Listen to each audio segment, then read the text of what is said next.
How to download YouTube playlist on laptop. Hey everybody, welcome back to our channel.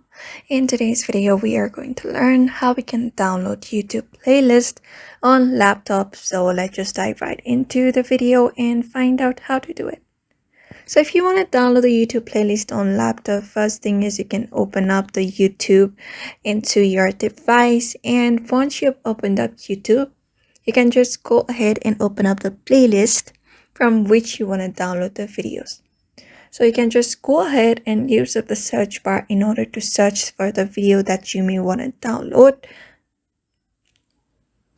You can just go there into the video. For example, this playlist of web development.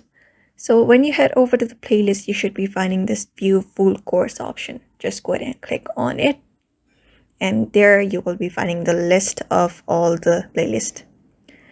From here, you should be finding an option that is download right here. All you need to do is just go ahead and click on it and wait for the download to be completed. Once that is completed, that is how you basically download YouTube playlist on laptop. So that is how you do it. Following up this method, you can do it very easily. So I hope this video was helpful, and thank you for watching this video.